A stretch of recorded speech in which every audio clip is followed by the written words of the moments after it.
Alright, welcome back to the SuperCoach Nuff channel. In this video, in our team by team preview series, we're going to look at the Dragons for 2025.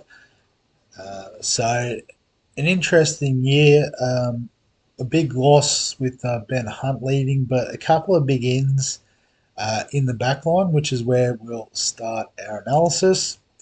And one of those being Clint Gutherson coming over from the Eels.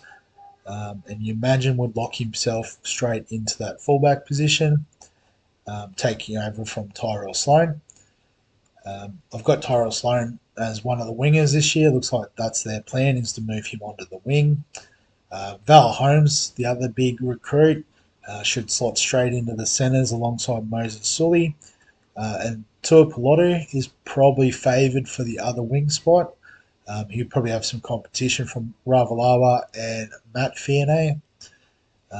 Corey Allen is also in the squad, so has experience at NRL level and Origin level, if memory serves me correctly.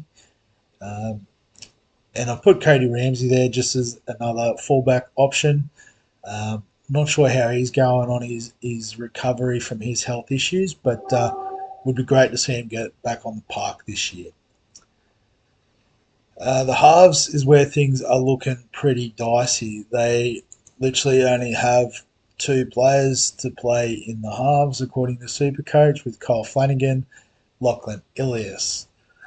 You imagine if one of them was injured, it's probably going to be Clint Gutherson moving to the halves because they've got a bit of cover with Sloan. Allen can play fullback. Obviously Ramsey if he was fit and firing. So they've probably got a little bit of coverage in that sense, but yeah, makes it easy to work out who's going to start there. In terms of SuperCoach relevance, wait and see.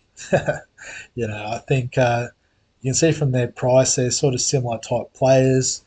I think Flanagan could probably take a bit more of a running role, given that Ilias is definitely known as a bit more of an organising half. But I don't know if there's still enough value in that to justify Flanagan. In terms of the forwards, so probably the third big recruit is Damien Cook.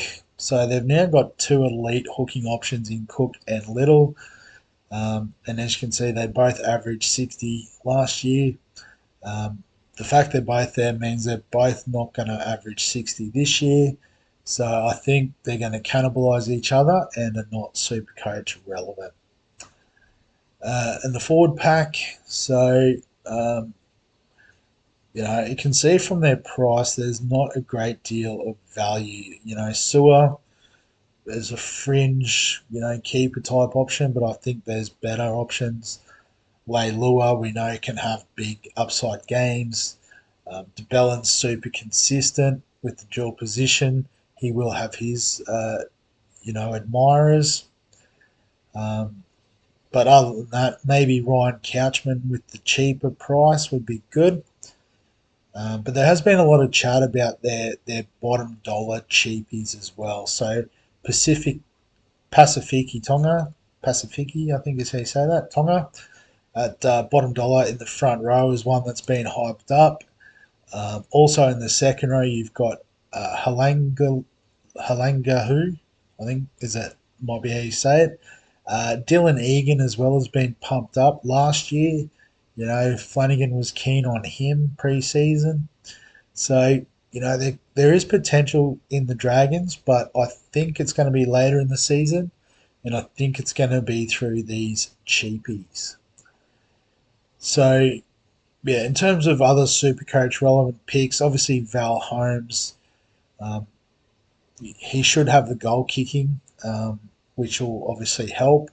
But, new team, new structures, could take a little while for the attack to fire. So here's one I'm definitely looking to target post-Origin, hoping his price drops under 700k. Aside from that, as I said, if any of these bottom dollar rookies get a start, they're locked away. But other than that, not a lot of super coach value. As I said, the hookers are both no goes because they'll just eat into each other's minutes. But we'll wrap the video up there. So if you've got any questions, comments, thoughts about the Dragons in 2025, feel free to add them below this video. Give us a thumbs up if you're enjoying the SuperCoach content and the team by team stuff in particular. Subscribe for all the fantasy sports content on the channel. And other than that, we'll catch you in the next one.